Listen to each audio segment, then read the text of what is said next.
Gražuolė ir pabaisa. Seniai viename mažame miestelėje gyveno senas auksakalys.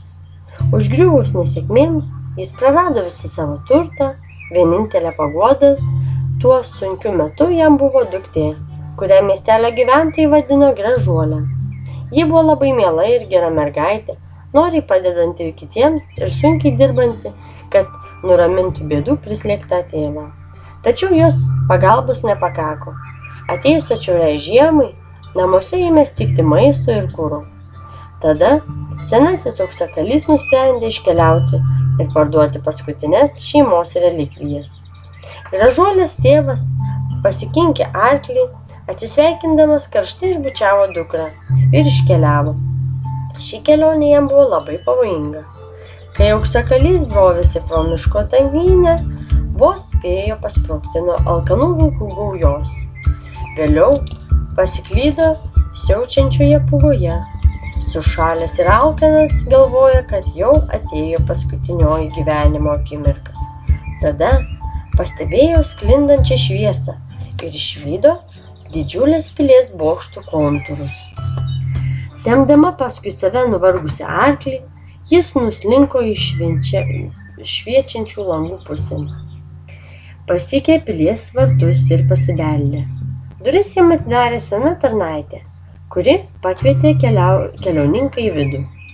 Gavęs sausus ir šiltus drabužius, buvo pasodintas prie gausiai nukrauto įvairių valgių, vaisių ir vyno stalo. Pasistiprinęs auksakalys panoro atsidėkoti už nuostabų priėmimą pilies šeimininkui. Tačiau tarnai nenorėjo jam parodyti kambario, kuriame gyveno jų ponas. Nusiminęs senukas atsigulė miegoti su mintimi rytojaus dieną padėkoti ir atsisveikinti su paslaptinguoju pilies valdovu. Kitą rytą auksakalys pabudo, pailsėjęs ir kupinas vilčių, rengėsi tolimesniai kelionei. Tik nieko nesutiko, kam būtų galėjęs padėkoti už nakvynę.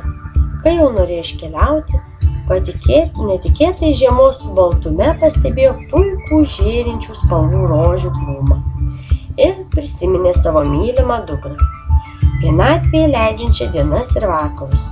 Ilgai negalvojęs, nuskynė vieną žiedą savo Gražuolei. Ta pačią akimirką išgirdo piktą urzgimą, o iš pilies prie pat jo pribėgo baisus siaubūnas. Iš prabangiausių drabužių kyšojo žiaurus meitelio galva, pridengdama brangenybėmis nusagstytą kepurę. Įniršęs padaras pareikalavo auksakalio atiduoti jam tai, ką turi brangiausia. Auksakalys suklupo ir ašarų pilnomis akimis suriko: nieko neturiu, brangus pone, viską praradau, beliko sena pirkia ir vienintelė mylima dukra. Už rožės vagystę atiduosi dukrą, išgirdo nusitėręs auksakalys. Atvesk ją čia. Sugrįžęs namo, senolis apie viską prisipažino dukteriai, o ji sutiko keliauti su tėvu į baidyklės namus. Netrukus Gražuolė paliko namus ir pateko į niūrius pabaisos pilies kambarius. Per dažnus pokylius stengėsi būti maloni ir nesibjaurėti pabaisos išvaizda. Ilgais žiemos vakarais menėje džiugindavo pabaisa knygų skaitimu ir dainavimu. Pasirodė, kad pabaisa labai puikiai grojo daugeliu instrumentų. Tuomet prasidėjo bendras muzikavimas. Pilyje buvo daug nuostabių kambarių, pilnų paveikslų ir knygų. Gražuolė, susidomėjusi, visą tai apžiūrinėjo. Tik uždaryta tarp pilies mūrų jautėsi nelaiminga. Jis visą laiką galvojo apie gimtuosius namus ir ilgėjosi tėvo, kuris liko be globos. Pabaisa visaip stengėsi pralinksminti mergaitę, tačiau jam sunkiai sekėsi. Vieną dieną atėjo laiškas Gražuolei. Sunkiai susirgo jos tėvas ir nebuvo nieko, kas galėtų jam padėti. Be to, jis neturėjo pinigų vaistams. Skaitydama tėvo laišką Gražuolė graudžiai verkė. Pabaisa negalėjo pakelti auksaplaukės mergaitės ašarų. Prieš vidurnaktį privažiavo karieta, o tarnai viską ruošė kelionei.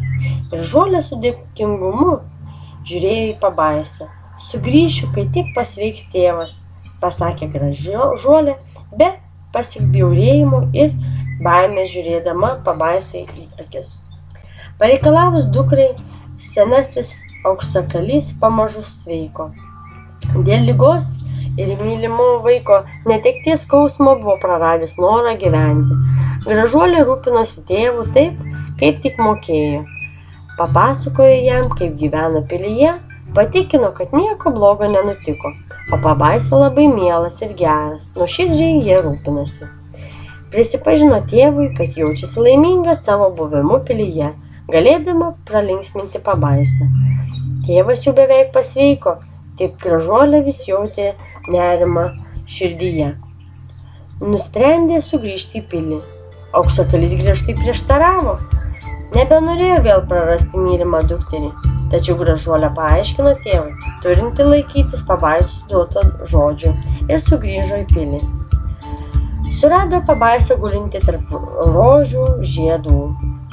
Padaro akys spindėjo kančia, o pamatęs Gražuolę, įstengė tik sušnabždėti. Sugrįžai, dabar jau galiu mirti. Po tų žodžių mergaitė stipriai prisiglaudė prie jo ir susikrimtusi pravirko. Tuomet Gražuolė suprato, kad karštai myli padarą ir nenori jo prarasti. Pirmosiomis jos ašaromis nuriedėjus ant Pabaisos įvyko stebuklas. Per vieną akimirką apsisuko visas pasaulis, o Gražuolės glėbyje atsirado žavus jaunas princas. Aplink pragiedrėjo, iš visur ėmė skristi paukščiai, pasidžiaugti šaunia pora. Tada princas kreipėsi į Gražuolę.